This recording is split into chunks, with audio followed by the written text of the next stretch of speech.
Assalamualaikum warahmatullahi wabarakatuh, teman-teman semuanya, selamat pagi. Baik, pada pertemuan kali ini saya akan menjelaskan mengenai materi VRTOS Task Management.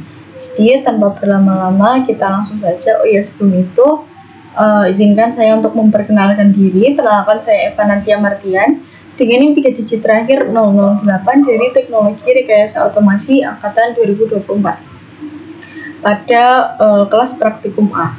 Baik, tanpa berlama-lama kita langsung saja. Jadi apa itu VRTOS Task Management?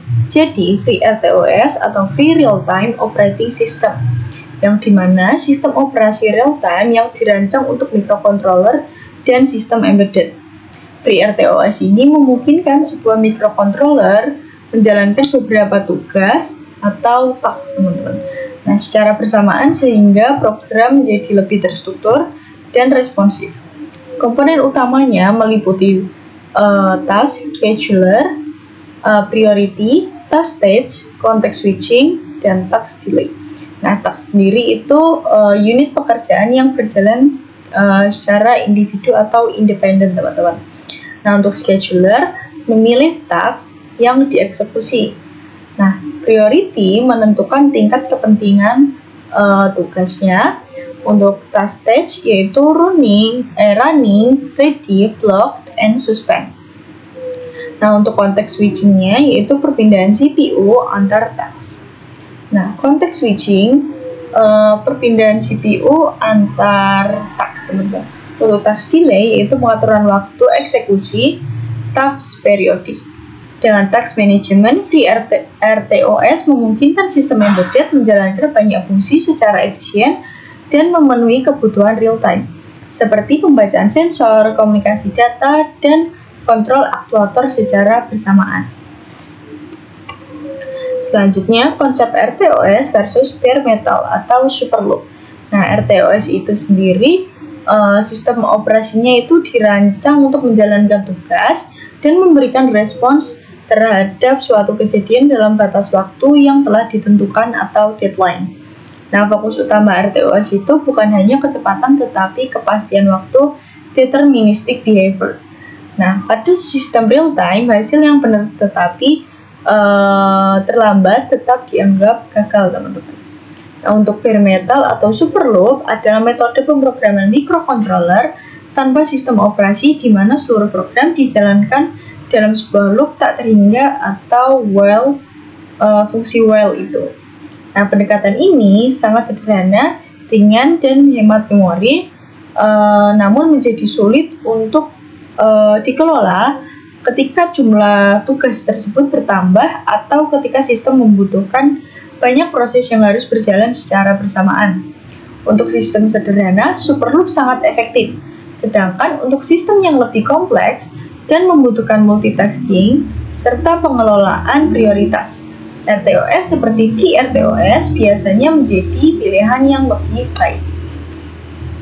Nah, untuk task state diagram. Nah, dalam RTOS setiap task selalu berada dalam salah satu kondisi atau state ada berikut. Yang pertama itu running atau task sedang dieksekusi oleh CPU. Dan yang kedua ready, ketika tugas sudah siap berjalan tetapi sedang mengantri giliran karena CPU sedang dipakai task line. Dan yang ketiga ada block. Nah, tugas sedang berhenti sementara karena menunggu suatu event atau waktu delay selesai. Nah, untuk suspend yaitu tugas dinonaktifkan secara manual oleh sistem atau user dan tidak akan berjalan sampai diaktifkan kembali. Selanjutnya, gimana cara task state diagram itu bekerja? Jadi ketika running lalu dia akan ke ready, maka itu akan terjadi jika waktunya itu slashing habis atau ada tugas lain dengan prioritas lebih tinggi yang ingin berjalan, dan dinamakan itu preemption. Nah, ketika running ke block itu terjadi saat task memanggil fungsi delay atau menunggu data dari antrian, teman-teman. Selanjutnya, ketika block ke ready itu terjadi saat event yang ditunggu sudah tersedia atau waktu delay sudah habis. Nah, untuk any state ke suspend itu terjadi jika fungsi Vita suspend dipanggil secara eksplisit, teman-teman. Selanjutnya untuk scheduler atau terjadwal. Nah, di situ berisi preemptive versus cooperative dan juga time slicing. Nah, preemptive scheduling itu paling populer teman-teman. Nah, scheduler ini akan langsung menghentikan tugas yang sedang berjalan jika ada task lain dengan prioritas lebih tinggi yang siap masuk ke state ready. Nah, cooperative scheduling ini task yang sedang berjalan tidak bisa dihentikan paksa. Nah, task tersebut harus sukarela menyerahkan kontrol CPU kembali ke scheduler menggunakan perintah delay, teman-teman. Tuh, jadi dia itu menunggu dari delay itu sendiri selesai baru dia akan berjalan.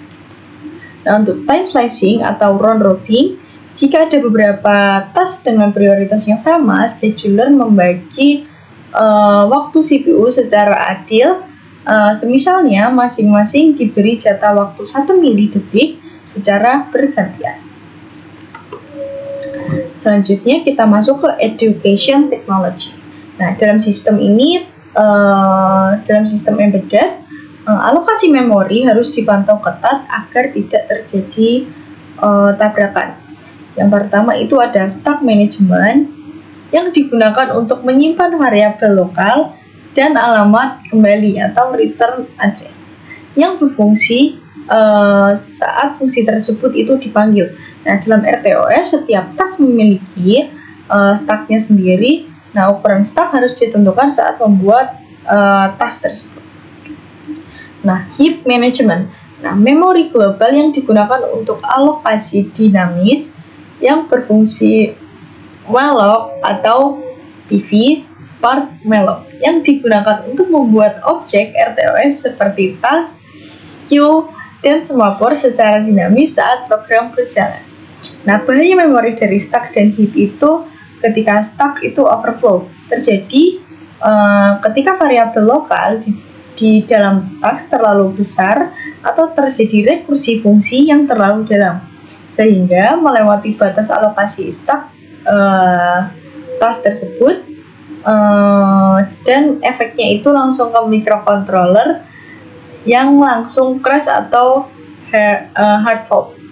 Nah, dan yang kedua itu ada memory leak yang terjadi saat memori di heap diambil menggunakan malloc tetapi lupa dibebaskan dengan menggunakan free. Nah, jika dibiarkan memori lambat laun akan habis. Selanjutnya pengimplementasian RTOS kepada ESP32 atau dual core. Nah, arsitekturnya itu menggunakan chip dual core atau core 0 dan juga core 1. Nah, fitur ESP IDF itu pada FreeRTOS itu ada dua, yaitu mendukung symmetric multiprocessing atau SMP. Yang kedua, bisa menentukan di core mana sebuah task akan dijalankan menggunakan fungsi xtask create bind to core. Dan untuk distribusi tugasnya pada ESP ini biasanya core 0 otomatis menangani komunikasi intensif seperti Wi-Fi, Bluetooth, stack. Nah, untuk core 1 dibebaskan khusus untuk menjalankan kode aplikasi utama user agar tidak terganggu. Selanjutnya, RTOS ketika diimplementasikan ke STM32 atau single core. Nah, arsitekturnya itu menggunakan chip single core yang hanya ada satu CPU, misalnya pada ARM Cortex-M yang dipakai pada STM32 tersebut.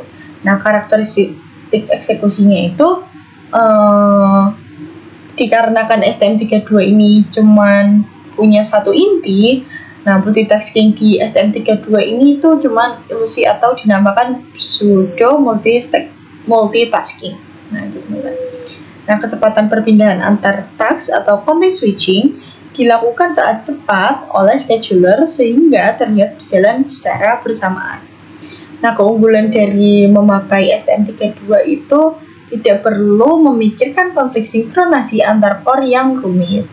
Soalnya core pada STM32 ini tuh sudah tersinkronisasi. Nah, perbedaan antara STM32 versus ESP32. Nah, fiturnya itu ada 4. Yang pertama, eksekusi task. Nah, pada ESP32 eksekusi task itu bisa benar-benar berjalan bersamaan atau true parallelism. Nah, untuk STM32 itu bergantian sangat cepat yang dinamakan dengan context switching. Untuk yang fitur yang kedua, kompleksitas data. Nah, untuk ESP32 ini tinggi butuh proteksi data ekstra atau mutex pinlock agar antar core tidak bertabrakan. Nah, pada STM32 standar itu sangat rendah untuk kompleksitas datanya dikarenakan cukup aman dengan interupsi biasa atau mutex standar. Untuk fitur efisiensi daya pada ESP32 lebih boros karena menjalankan 2 core dan modul radio. Nah, untuk STM32 ini sangat hemat yang cocok untuk aplikasi berbasis baterai. Nah, untuk fitur fokus utama pada ESP32 itu fokus kepada aplikasi IoT berat, pemrosesan data, dan konektivitas nirkabel, teman-teman. Selanjutnya untuk mikrokontrol STM32 untuk fitur fokus utama dia itu cuman sesuai dengan kontrol industri, presisi, pembacaan sensor cepat, dan efisiensi daya. Nah, jadi mungkin itu saja materi yang bisa saya sampaikan mengenai FreeRTOS Task Management. Selanjutnya kita masuk saja ke tugasnya. Jadi saat praktikum di papan tulis itu pada percobaan 1 dan 2 itu menggunakan ESP32 dan juga STM32. Nah, LED ini tuh sebagai task pertama dan sensor sebagai task yang kedua.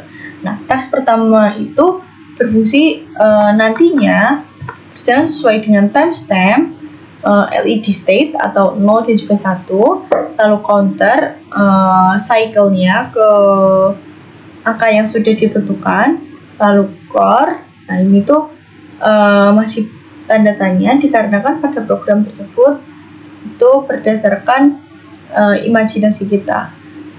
Nah, untuk task yang kedua atau tugas yang kedua, nah di sini tuh sebagai sensor ya teman-teman, yaitu membaca nilai sensor ataupun counter.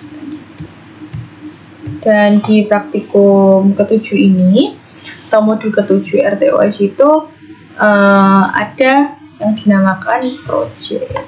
Jadi pada praktikum tersebut kita juga membuat project. Selanjutnya kita masuk ke percobaan pertama dengan menggunakan ESP32.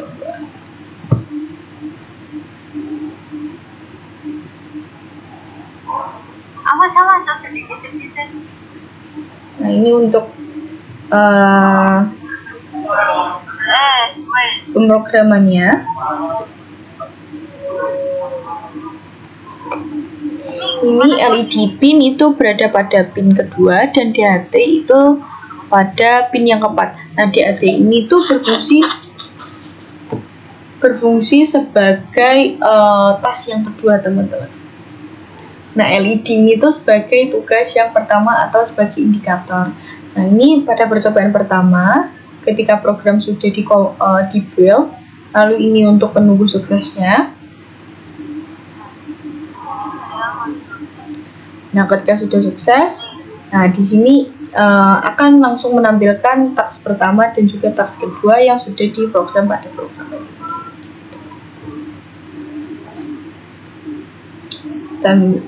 Timestamp-nya millisecond, nyala mati. Nah, gitu teman-teman untuk percobaan pertama. Sebentar untuk videonya.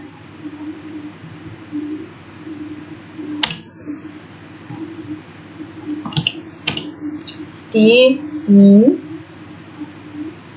sesuai dengan suhunya.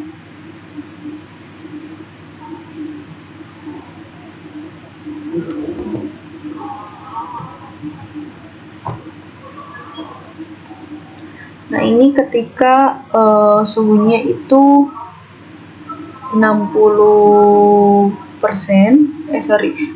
derajat, 28 derajat, itu LED akan menyala, teman-teman.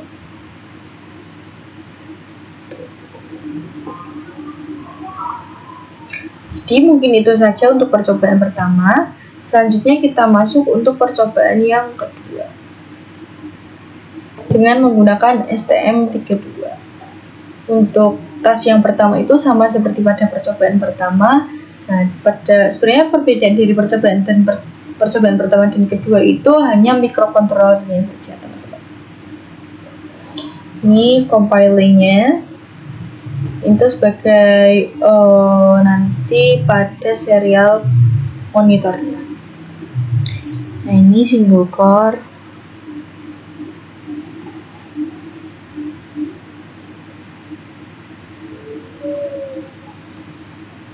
Ini jaraknya.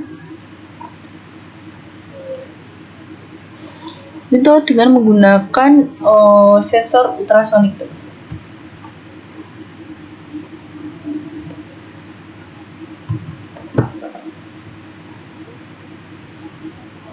Halo guys, jadi ini adalah rangkaian dari desain kedua menggunakan sensor jarak. Ini ada isinya. Itu teman-teman, untuk percobaan kedua itu tuh berdasarkan dengan jaraknya, dan untuk percobaan pertama itu menggunakan kontrol suhu. Selanjutnya kita masuk ke project, teman-teman. Video projectnya.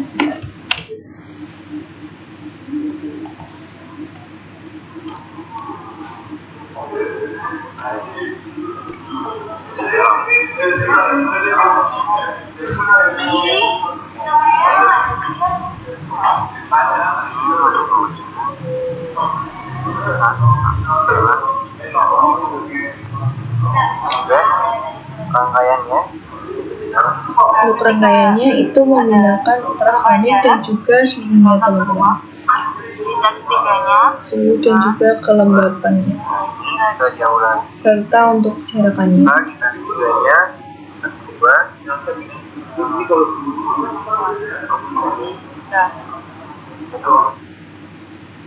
Jadi untuk percobaan project mungkin itu saja. Jadi untuk pertemuan kali ini mungkin itu saja yang bisa saya sampaikan. Semoga bermanfaat untuk teman-teman semuanya yang sudah menonton. Terima kasih dan sampai jumpa. Selamat pagi, bye-bye.